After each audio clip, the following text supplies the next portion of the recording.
9.8 પ્રકાશની કિરણાવલીમાં કોઈ એક બિંદુ P પાસે કેન્દ્રિત થાય છે. કોઈ એક પ્રકાશની કિરણાવલી કોઈ એક બિંદુ P પાસે કેન્દ્રિત થાય છે.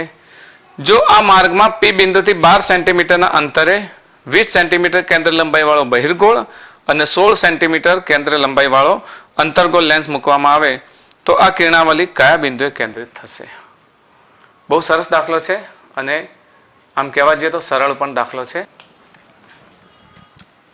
એક કિરણાવલી છે કે જે P બિંદુ એકઠી થાય છે. ધારો કે આ કિરણાવલી છે, એ P બિંદુ એકઠી થાય છે. ઓકે, હવે અહીંયા આગળ P થી 12 સેન્ટીમીટર અંતરે આપણે P થી 12 સેન્ટીમીટર અંતરે કોઈ એક બિંદુ લઈ લઈએ આગળ, જેનું અંતર કેટલું છે? P થી 12 સેન્ટીમીટર અંતરે.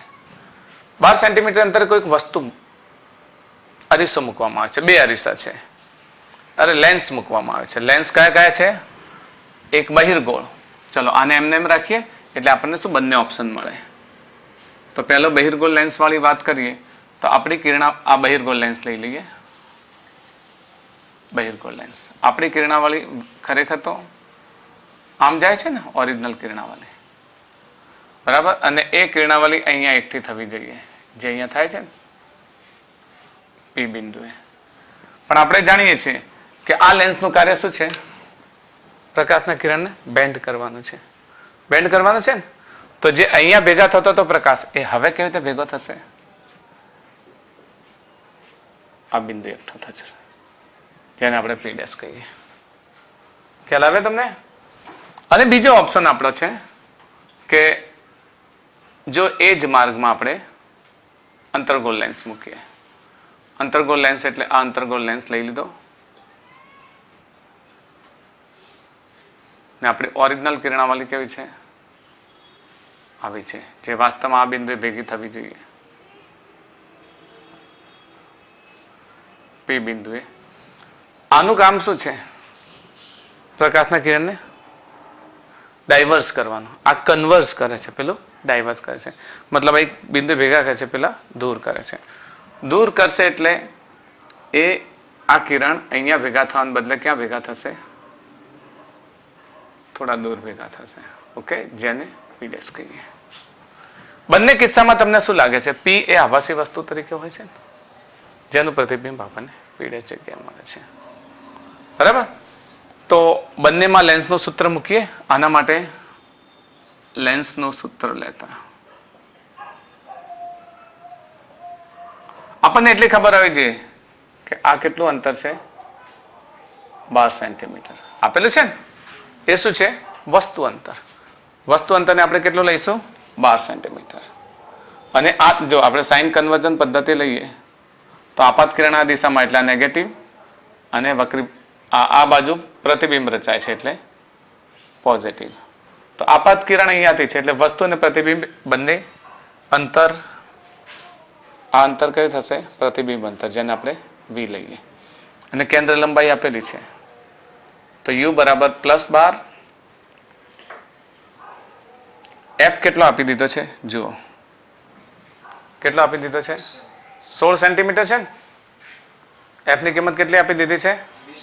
20 સેન્ટીમીટરનો. હા, બહિર્ગોળ લેન્સ 20 સેન્ટીમીટરનો. અંતર્ગોળ લેન્સ કેટલા સેન્ટીમીટરનો છે? 16 સેન્ટીમીટર. ચલો લેન્સનું સૂત્ર વાપરીએ. લેન્સ અને અરીસાના સૂત્રમાં ફરક શું છે? પેલું ખાલી U વાળું પદ માઇનસ આવે તો -1/U + 1/V = 1/F. -1/U, U ની કિંમત કેટલી છે? 12 + 1/V, V ની કિંમત કેટલી છે? શોધવાની છે. અને 1/F 1/20. 1/V ને કરતા બનાવો તો શું થશે? 1/20 + 1/12 કેટલા થશે? 20. 12 1/V. લસા કેટલો થાય 20 અને 12 નો? 60. 60 એટલે અહીંયા ઉપર નીચે કેટલા થશે? 3. ને અહીંયા ઉપર નીચે કેટલા થશે? 5.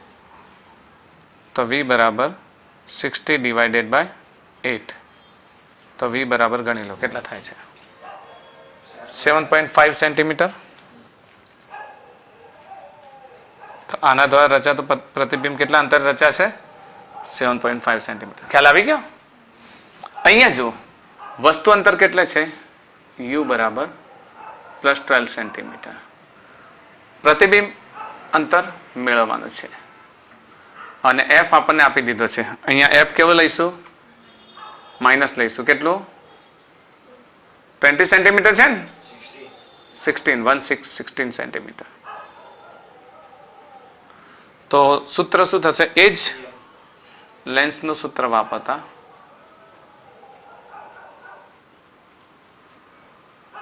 -1/u + 1/v = 1/f.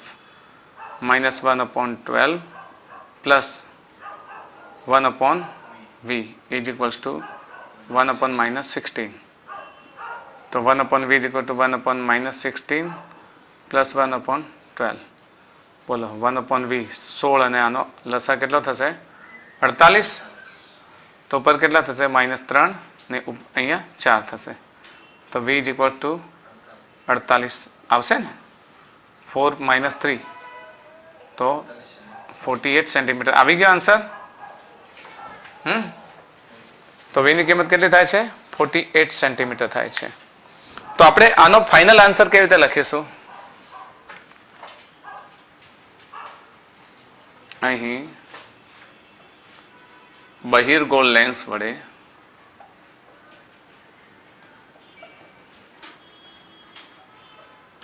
પ્રતિબિંબ કેટલા અંતરે?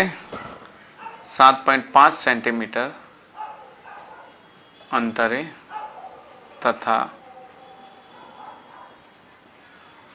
અંતર્ગોળ લેન્સ વડે પ્રતિબિંબ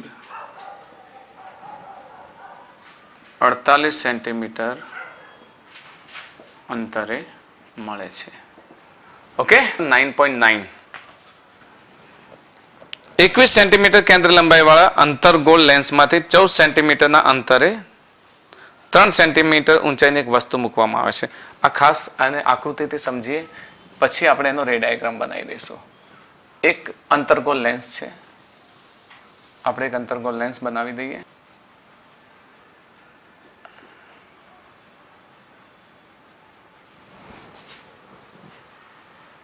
એકવીસ સેન્ટીમીટર કેન્દ્ર લંબાઈ. f બરાબર 21 સેન્ટીમીટર કેન્દ્ર લંબાઈ.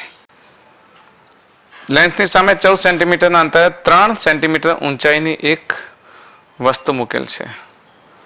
હવે લેન્સની સામે 14 સેન્ટીમીટરના અંતરે એટલે ધારો કે આ f છે, f1 ને આ f2 છે. તો અહીંયા આગળ 14 સેન્ટીમીટરના અંતરે એક વસ્તુ મૂકી છે. આ પ્રમાણે વસ્તુ મૂકી છે. વસ્તુ અંતર કેટલું થાય? u બરાબર 14 સેન્ટીમીટર. ઓકે. 3 સેન્ટીમીટર ઊંચાઈની આ h હોય તો h બરાબર 3 સેન્ટીમીટર ઊંચાઈ એક વસ્તુ મૂકેલ છે. તો લેન્સ વડે મળતા પ્રતિબિંબનું વર્ણન કરો ને વસ્તુ લેન્સથી દૂર લઈ જવામાં આવે તો શું થાય? હા, એક પહેલા વાત કરી લઈએ કે બે વસ્તુ આપેલી છે આપણને, f અને u આપેલું છે. તો આપણે શોધવાનું છે v શોધવાનું છે. આપાત કિરણ આ દિશામાંથી છે ને? એટલે આપાત કિરણ આ દિશામાંથી હોય, રે ડાયાગ્રામ પછી દોરીએ. આપાત કિરણ આ દિશામાંથી છે એટલે આ તરફના અંતર નેગેટિવ આવશે અને f પોઝિટિવ આવશે. f ને પોઝિટિવ લઈશું કારણ કે કેન્દ્ર લંબાઈ કેવી આવે? અંતર્ગોળ માટે માઇનસ આવે કે પ્લસ આવે? અંતર્ગોળ માટે કેન્દ્ર લંબાઈ, બહિર્ગોળ અને અંતર્ગોળ માટે બંને માટે મેં સમજાવેલું છે ને. એકનું સર્કલ આ તરફ બને છે અને બીજાનું સર્કલ આ તરફ બને છે. પ્રથમ સપાટી છે ને તો આમ બનશે. તો f1 આ તરફ લઈશું, એ પણ નેગેટિવ આવશે અને પોઝિટિવ આવશે. ખબર પડી કે સમજાવું તમને? જો સમજાવીએ. આ અંતર્ગોળ, આ બહિર્ગોળ લેન્સ છે તો એની પ્રથમ સપાટી અને બીજી સપાટી. આપણે પ્રથમ સપાટીની કેન્દ્ર લંબાઈ છે ને એના હિસાબે આપણે સાઈન નક્કી કરીએ. તો આ તરફ એની પ્રથમ કેન્દ્ર લંબાઈ હોય તો બહિર્ગોળ માટે કેવું આવે? પોઝિટિવ આવે. ને અંતર્ગોળ માટે જો એની પ્રથમ સપાટીની કેન્દ્ર લંબાઈ જો પ્રથમ સપાટી આ છે તો એની કેન્દ્ર લંબાઈ અહીંયા હશે ને. તો આ તરફ આપણે કયું સાઇન કન્વેન્શન મુજબ કઈ લઈશું? નેગેટિવ. તો f પણ કેવું આવશે? નેગેટિવ લઈશું અને યુ પણ કેવું લઈશું? નેગેટિવ લઈશું. ઓકે, હવે સમજી લઈએ, ભૂલ ન થાય તમારે, ધ્યાન રાખજો. લેન્સનું સૂત્ર 1/u plus -1/u plus 1/v is equal to 1/f. u અને f છે તો 1/v is equal to 1/f plus 1/u. તો v ઇઝ ઇક્વલ ટુ શું થશે? fu upon f plus u. Plus છે ને બંને. f કેટલા છે? -21. u કેટલા છે? -14. નીચે -21 -14. ચલો v ની કિંમત લાવો, કેટલી આવશે? કેટલા માઇનસ થાય છે? 3 માઇનસ થાય છે, એટલે ફાઇનલ આન્સર કેવો આવશે? માઇનસ આવશે. કેટલો થાય છે? લગભગ 8.4 સેન્ટીમીટર થાય છે. કેટલો આવે છે? -8.4 સેન્ટીમીટર. આ 8.4 સેન્ટીમીટરનો અર્થ શું થયો? કે મળતું પ્રતિબિંબ કઈ રીતનું હશે? તો જો અહીંયાથી એક સીધું કિરણ જવા દો. જે કિરણ ખરેખર તો શું થાય છે? ડાયવર્સ થાય છે ને, તો ડાયવર્સ થશે. પણ ડાયવર્સ થવાને બદલે એ અહીંયા આગળ ક્યાંથી જશે? એફમાંથી પસાર થશે ને. આ ડાયવર્જિંગ થશે પણ એને એફમાંથી પસાર થશે. અહીંયા આપણે એક બીજું કિરણ ધ્રુવમાંથી જવા દો, જ્યાં આમ જશે તો બંને જ્યાં છેદશે ત્યાં તમને એનું પ્રતિબિંબ મળશે. That is H dash. તો આ કેવું થાય છે? ડિમિસ્ડ, એટલે કે નાનું, વસ્તુથી નાનું. ને આ તરફ છે એટલે વાસ્તવિક. એ જ તરફ હોય એટલે વાસ્તવિક, સીધું અને વસ્તુથી નાનું. પ્રતિબિંબનું વર્ણન કરવાનું છે ને, તો આ તરફ આવે તો વાસ્તવિક, સીધું અને વસ્તુથી નાનું મળે. તો પ્રતિબિંબ કેવું મળશે? અહીં પ્રતિબિંબ વાસ્તવિક, સીધું અથવા તો ચત્તુ પણ લખી શકાય અને વસ્તુથી નાનું મળે. ઓકે, આભાસી પેલી તરફ હોય, અરીસાની હા એ જ તરફ આવે છે ને. લેન્સમાં પેલી તરફ આવશે ને, અરીસામાં હા લેન્સમાં આ એક જ તરફ આવે છે, તો એ આભાસી લખીશું. સુધારજો, વાસ્તવિકના બદલે કેટલું લખીશું? આભાસી. આમાં વાસ્તવિક કઈ તરફ મળશે? આ તરફ મળશે. બીજી બાબત લઈ લઈએ.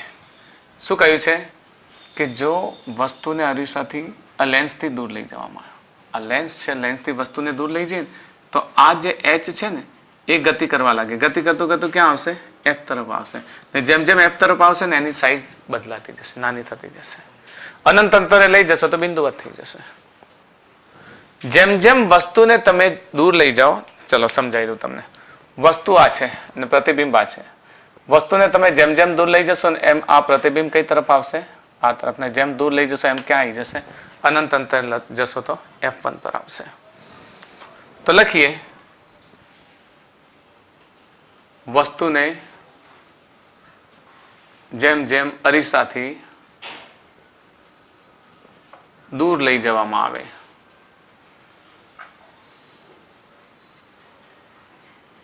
આવે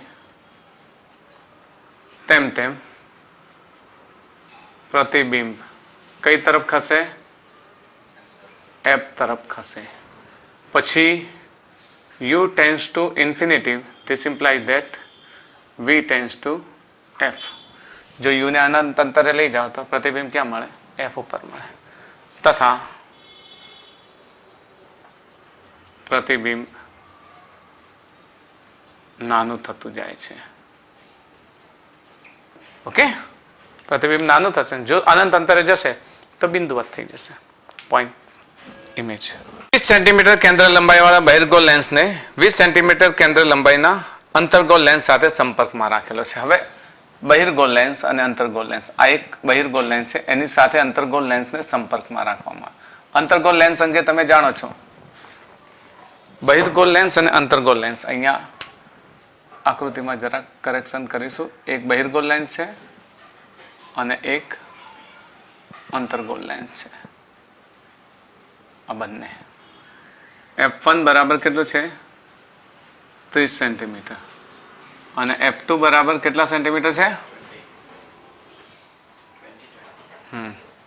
20 સેન્ટીમીટર. ઓકે, આ બહિર્ગોળ લેન્સ અને આ અંતર્ગોળ લેન્સ એકબીજા સાથે સંપર્કમાં રાખેલ છે.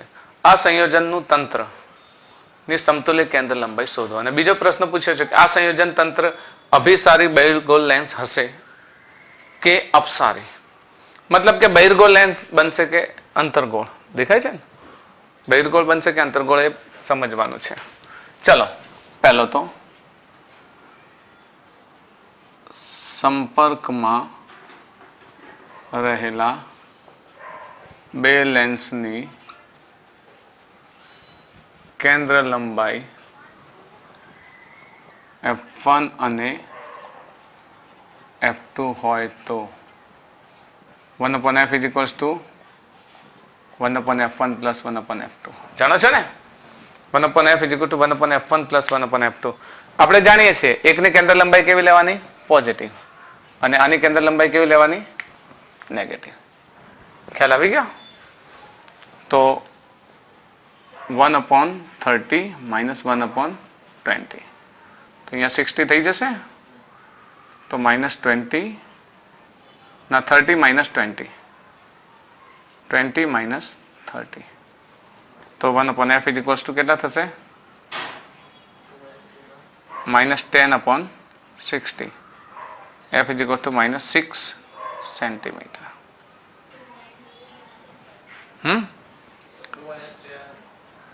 2 minus 3. હા, અચ્છા, હા, 2 minus 3. તો 1/60. 1/60 એટલે કેટલા થશે? 60 સેન્ટીમીટર. તમે આના આધારે કહી શકો કે બહિર્ગોળ લેન્સ હશે કે અંતર્ગોળ લેન્સ હશે?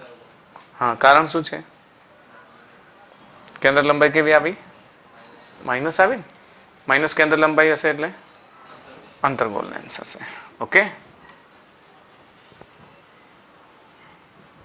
કેન્દ્ર લંબાઈનું મૂલ્ય ઋણ હોવાથી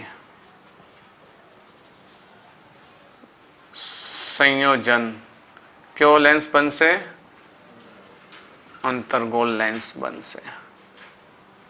અંતર્ગોળ લેન્સને ગુજરાતીમાં શું કહીએ છીએ? અપસારી. અભિસારી. અભિસારી એટલે બહિર્ગોળ ને અપસારી એટલે અંતર્ગોળ. ખબર છે ને? તો આ તંત્ર કેવું બનશે? અંતર્ગોળ અપસારી તંત્ર બનશે. બસ, બીજી કઈ વધારે વિશેષ ચર્ચા કરવાની જરૂર છે નહીં. અરીસાના સૂત્રનો ઉપયોગ કરીને સાબિત કરો કે જો આપણને 4 ઓપ્શન આપેલા છે, આપણે 1 by 1 ઓપ્શન સોલ્વ કરીશું. બરાબર?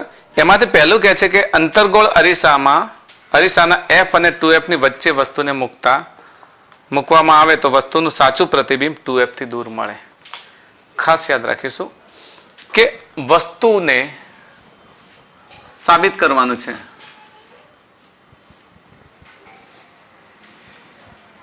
વસ્તુને F અને 2F વચ્ચે મૂકતા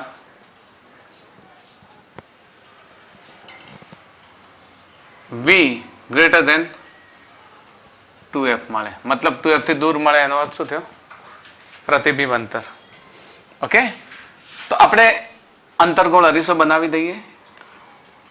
આના ઉપરથી જ સમજીએ એટલે તમને વધારે ખ્યાલ આવશે. અંતર્ગોળ અરીસો છે, રે ડાયાગ્રામમાં તમને ખ્યાલ આવી જશે. હવે અંતર્ગોળ અરીસામાં ધારો કે આ F છે અને આ 2F છે. તો F અને 2F ની વચ્ચે વસ્તુને મૂકીએ આપણે. તો વસ્તુનું પ્રતિબિંબ જો કઈ રીતે મળશે? એક આ પ્રમાણે F માંથી પસાર થાય અને બીજું હા એક ધ્રુવ પરથી લઈ લઈએ. ધ્રુવ પરથી અને એ દૂર જાય એટલે 2F થી દૂર મળે. F અને 2F આ કેન્દ્ર લંબાઈ F, વસ્તુ અંતર U, પ્રતિબિંબ અંતર V. યાદ રહેશે?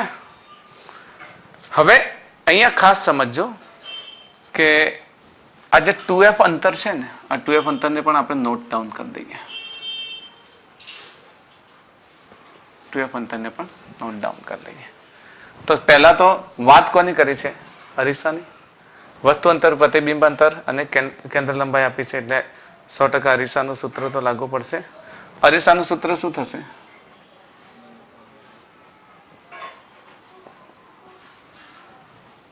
One upon you plus 1/v is equal to 1/f. આપણે 1/v જોઈએ છીએ. 1/v is equal to 1/f minus 1/u. યાદ રહી જશે ને? આને નંબર 1 આપી દઈએ. હવે 3 વસ્તુની વાત કરો. અંતર તમારે 3 લેવાના છે, f, u અને v. તો જો અહીંયા તમારે 2f ને શોધવાનું છે એટલે 2f, f અને u આના વચ્ચેનું રિલેશન લઈએ. પહેલા તો સાઇન કન્વર્ઝનમાં શું થશે? આ તરફના ડિસ્ટન્સ પોઝિટિવ હોય ને આ તરફના ડિસ્ટન્સ નેગેટિવ, એટલે આ બધા ડિસ્ટન્સ નેગેટિવ થયા. મારે તમારું કોન્સન્ટ્રેશન અહીંયા રાખવું છે 2f, f અને u માટે. પછી v ની કિંમત આપણે મૂકી દઈશું. તો સૌથી મોટું અંતર કયું? 2f અંતર. જો ઋણ ચિહ્ન હોય તો એની કિંમત, એની વેલ્યુ સૌથી નાની થાય. તો સૌથી મોટી વેલ્યુ કોની થશે? f. એનાથી નાની વેલ્યુ કોની થશે? u. ને સૌથી નાની વેલ્યુ કોની થશે? 2f. જો લેસ ધેન નું લો તો સૌથી નાની વેલ્યુ આકૃતિ પરથી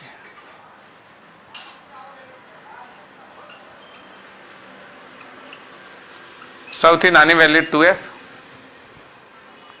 કોનાથી નાની હોય? u થી. અને એનાથી પણ નાનું શું હોય? f. કારણ શું છે?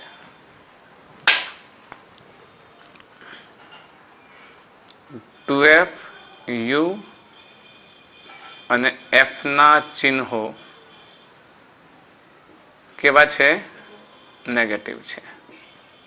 ઓકે, નેગેટિવ હોય તો જે વસ્તુ સૌથી મોટું હોય એની વેલ્યુ નાની હોય, એનાથી નાનું અને સૌથી મોટું વેલ્યુ. વ્યસ્ત લઈ લઈએ. ચલો વ્યસ્ત લો. 1/2f. તો વ્યસ્ત લેશે તો શું થઈ જશે? ગ્રેટર દેન 1/u greater than 1/f. Okay, ચિહ્ન બદલી નાખો તો અસમતા પાછી બદલાઈ જશે. ચિહ્ન બદલશે તો અસમતા બદલાઈ જશે. -1/2f is less than -1/u is less than -1/f. તમને લાગતો છે કે કેમ મેં આવું કર્યું? કારણ કે મારે આ તરફ જવું છે. સમજે ને? હવે આ તરફ જવું હોય તો -1/u હોવું જોઈએ મારી પાસે. -1/u હોવું જોઈએ તો -1/u છે. હવે શું જોઈએ છે? 1/f. તો ત્રણેયમાં 1/f મૂકી દો. ત્રણેયમાં 1/f મૂકી દો. તો કઈ રીતે મૂકીશું? ત્રણેય પદમાં 1/f ઉમેરતા અહીંયા લખી દઈએ. ચલો પાછી અસમતા લખી દે પછી ઉમેરીએ. 1/2f is less than -1/u is less than 1/f અને એ પણ કેવું આવશે? માઇનસ આવશે. ચલો 1/f ઉમેરી દઈએ તો -1/2f plus 1/f less than 1/f -1/u less than -1/f plus 1/f. આ પદ કેવું થઈ જશે? 0 થઈ જશે. અને આ લસા લો 2f તો ઉપર શું થશે? -f પ્લસ -1 પ્લસ 2 થશે ને? ઉપર નીચે આને 2 વડે ગુણી લીધા. લેસ દેન 1/f -1/u કેટલું થશે? 1/v. મતલબ 1/2f is less than 1/v. તો પછી વ્યસ્ત લો તો શું થશે? 2f is greater than v. તો આવી ગયું 2f is less than v. અસમતા બદલાઈ જાય ને તો v less than 2f. તો અહીંયા આપણને 2f is greater than v. એનો અર્થ શું થયો? કે પ્રતિબિંબ 2f થી કેવું મળે? દૂર મળે. તો વસ્તુને એફ અને 2f વચ્ચે મૂકતા 2f ગ્રેટર દેન 0 મળે, મતલબ 2f ગ્રેટર દેન v મળે. પ્રતિબિંબ 2f થી દૂર મળશે. Okay, now come to the point 2. ચલો બીજો પોઈન્ટ શું કહે છે આપણને? આ પહેલો પોઈન્ટ હતો. બીજો પોઈન્ટ જોઈ લો, પુસ્તકમાં વાંચો તમે. બીજો પોઈન્ટ ભાગ એમ કહે છે કે બહિર્ગોળ અરીસો હંમેશા વસ્તુના સ્થાનથી સ્વતંત્ર એવું આભાસી પ્રતિબિંબ જ આપે છે.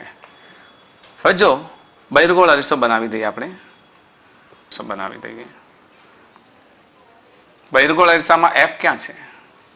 આ તરફ છે ને, એટલે એફ અહીંયા હશે. ધારો કે વસ્તુ અહીંયા છે, તો રે ડાયાગ્રામ બનાવો. ચલો, કેટલો થશે? એક કિરણ કેવું આવશે? સીધું, જે અહીંયા એકઠું થાય એવો આભાસ થાય, પણ વાસ્તવમાં શું થાય છે? ડાયવર્જિંગ થાય છે. અને બીજાને આપણે ધ્રુવ પર આપાત કરીએ તો એના એ જ ખૂણે શું થશે? પરાવર્તન પામશે. ઓકે, અને એ ક્યાં જશે? આ તરફ લંબાઈ, એટલે આપણને વસ્તુ અહીંયા મળે છે. ચલો, વસ્તુ અંતર કેટલું થશે? u, પ્રતિબિંબ અંતર v અને કેન્દ્ર લંબાઈ f. યાદ રહેશે? તો અરીસાનું સૂત્ર લઈ લે. ચલો આ બીજા ભાગ માટે.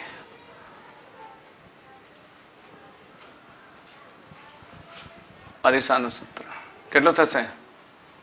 1/u + 1/v = 1/f. હવે સમજો, 1/v = 1/f - 1/u. ચલો અહીંયા ચિહ્નો યાદ રાખો. u કેવું મળશે? -u મળશે, કારણ કે આપાત કિરણની દિશામાં છે.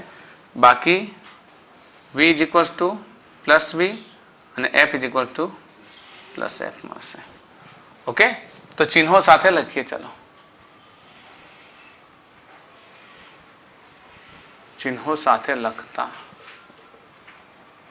1/v = 1/f - 1/u, મતલબ 1/v = 1/f + 1/u. માઇનસ ચિહ્ન તો નીકળી જાય. ચિહ્નો સાથે લખ્યા એટલે માઇનસ ચિહ્ન નીકળી ગયો. આમ v હંમેશા કેવું મળશે? ધન મળશે. કારણ શું છે કે વસ્તુ આ તરફ હશે, એટલે u હંમેશા કેવો થઈ જશે? નેગેટિવ થઈ જશે. એ નેગેટિવના કારણે માઇનસ ચિહ્ન શું થશે? જતું રહેશે. અને ટોટલ વેલ્યુ કેવી થઈ જશે? પ્લસ. તો v > 0 હોવાથી દરેક વિકલ્પ માટે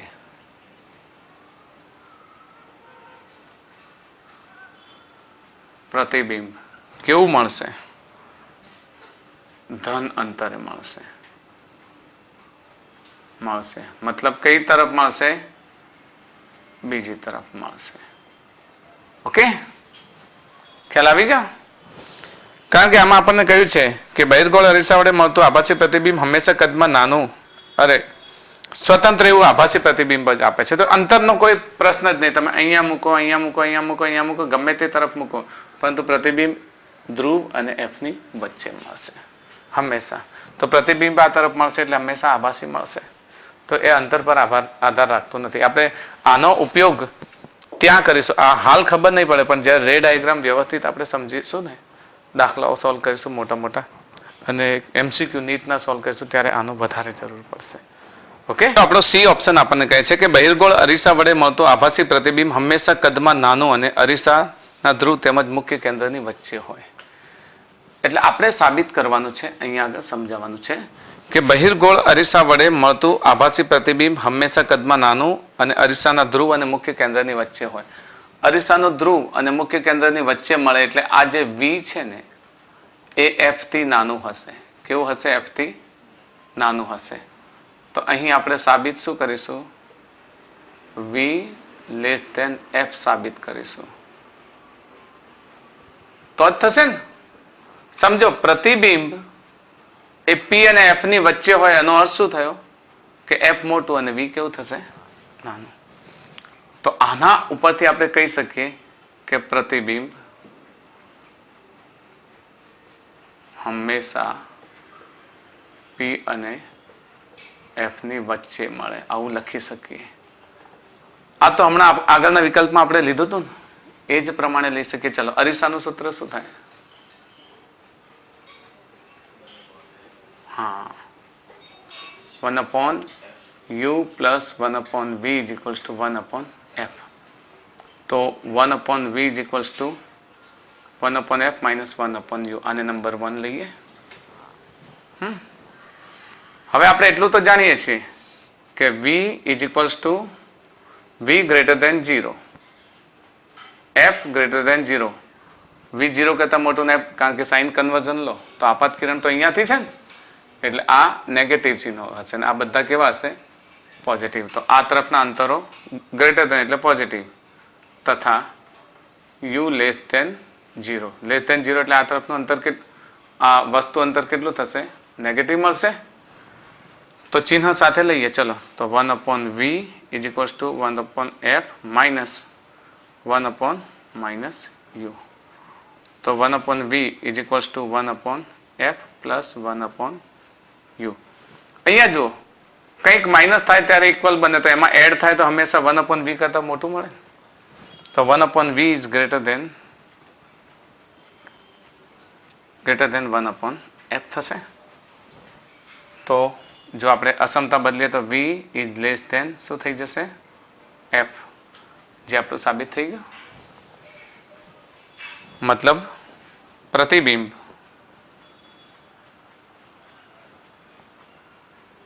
f અને p ની વચ્ચે મળે. f, capital F. Okay, f અને p ની વચ્ચે મળે. હવે નાનું મળે એવું પણ સાબિત કરવું પડે ને.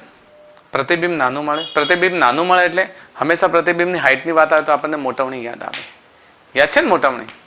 તો મોટવણીનું આપણી પાસે ચિહ્ન સૂત્ર છે, ખબર છે ને? મોટવણી m is equals to minus v upon u. યાદ છે? આ આપણે સાબિત કરવાનું છે કે મોટવણી નેગેટિવ છે. મોટવણી નેગેટિવ સાબિત કરવાની એટલે ચલો, આપણને આ તો આપી દીધું છે, v 1/v is greater than 1/f. આપણે સાબિત કર્યું. નેગેટિવ લો તો શું થશે? minus 1/v is less than 1/f. minus 1/f. યાદ આવે છે કઈ? 1/v is equals to 1/f. તો આપણે આના સંદર્ભમાં લઈએ. ચલો ને, v અને u ના સંદર્ભમાં લઈએ એટલે આપણને વધારે ખબર પડે. ચલો, અહીંયા જુઓ, મૂલ્ય કોનું મોટું લાગે છે? u નું. અને v નું કેવું લાગે છે? નાનું લાગે છે. મોટવણી ધન મળે તો અરીસો કેવો થાય? અંતર્ગોળ અરીસો થાય. અને પ્રતિબિંબ કેવું મળે? નાનું મળે. તો અહીંયા આગળ મોટવણીના ચિહ્નમાં m is equal to minus v અને u નું ચિહ્ન કેવું છે? નેગેટિવ. તો માઇનસ u. તો m is equal to કેટલું મળશે? v upon u. જે કેવી મળે છે? ધન મળે છે. મોટવણી ધન મળે તો પ્રતિબિંબ કેવું બને? આભાસી અને નાનું બને. ઓકે, છેલ્લો વિકલ્પ ડી. અંતર્ગોળ અરીસાના ધ્રુવ અને મુખ્ય કેન્દ્ર વચ્ચે મૂકેલ વસ્તુનું પ્રતિબિંબ કદમાં મોટું અને આભાસી હોય છે.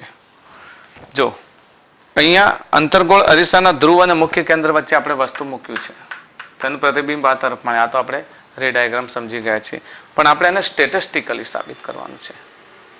તો વસ્તુ ક્યાં છે સમજીએ. અહીંયા રે ડાયાગ્રામમાં વસ્તુ અંતર u, પ્રતિબિંબ અંતર v અને કેન્દ્ર લંબાઈ f. યાદ રાખશો. યાદ રહેશે ને? તો હવે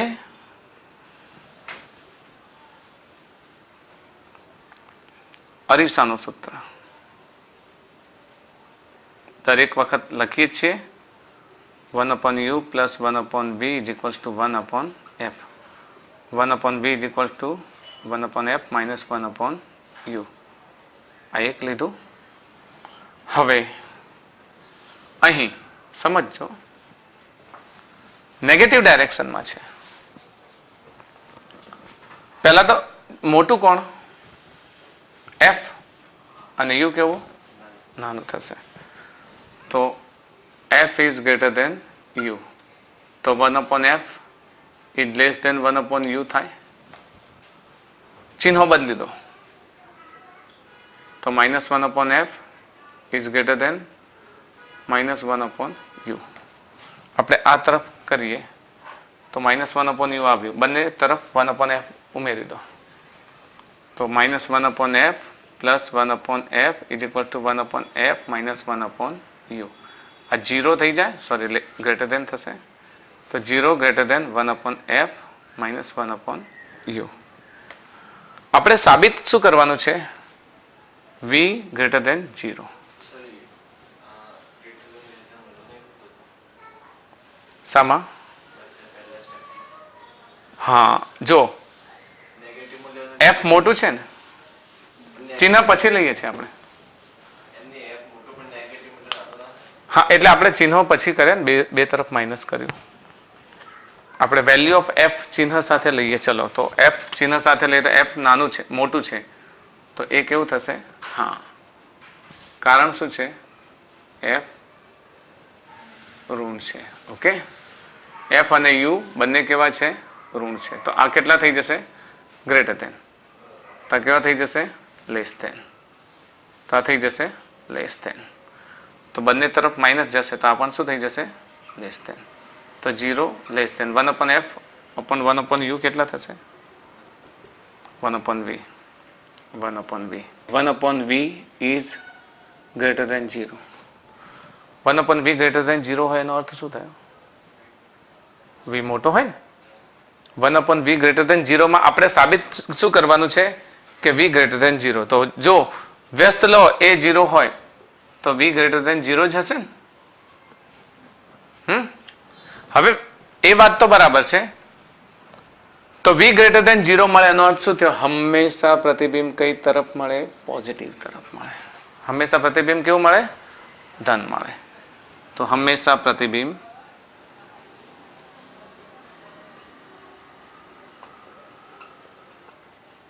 ધન મળે.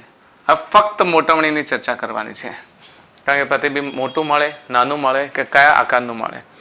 તો એના માટે આપણી પાસે જો મૂલ્યની દ્રષ્ટિએ વાત કરીએ, આ ચિહ્ન સાથે વાત કરી હતી ને, જો મૂલ્યની દ્રષ્ટિએ વાત કરીએ તો 1/f બંને બાજુ માઇનસ માનાંક લઈ લઈએ, તો 1/f is greater then 1/u થશે. તો મોટવણીનું સૂત્ર શું થશે આમાં? v 1/v. આપણે મોટવણીનું સૂત્ર છે ને, અહીંયા જરાક જગ્યા ઓછી છે, આને અહીંયા સમજો. ચલો, મોટવણીમાં કોનો બે વચ્ચેનો રિલેશન હોય? v અને u વચ્ચેનો. v અને u વચ્ચેનો. તો 1/v ગ્રેટર દેન 1/u, અને એને માનાંક લઈ લઈએ. તો 1 ઇઝ ગ્રેટર દેન v/u થશે. તો 1 ઇઝ ગ્રેટર દેન v/u શું થશે? m થશે. તો m ગ્રેટર દેન 1 થશે. તો વસ્તુ કેવું થશે? નાનું જ થશે ને. હમણાં આપણે ચર્ચા લખી છે, m ગ્રેટર દેન 1 એટલે ધન જ મળે ને. તો વસ્તુ કેવું થશે? ના, વસ્તુ પ્રતિબિંબ, સોરી, વસ્તુ નહીં, પ્રતિબિંબ. વસ્તુ નાનું હોય, પ્રતિબિંબ કેવું હોય? હા, હંમેશા મોટું અને હા આભાસી મળે. કારણ કે મોટવણીનું મૂલ્ય 1 કરતાં મોટું હોય એટલે ઓટોમેટિક આ વસ્તુ કેવી રીતે જતી રહે? h/h ગણો, તો આ મોટું હોય નાનું હોય તો ગ્રેટર દેન 1 થશે ને. એટલે વસ્તુ હંમેશા કેવું હશે? મોટું હશે. અને ધન મેળવ્યું એનો અર્થ કે આ તરફ હશે. તો આપણું આ સાબિત થઈ ગયું.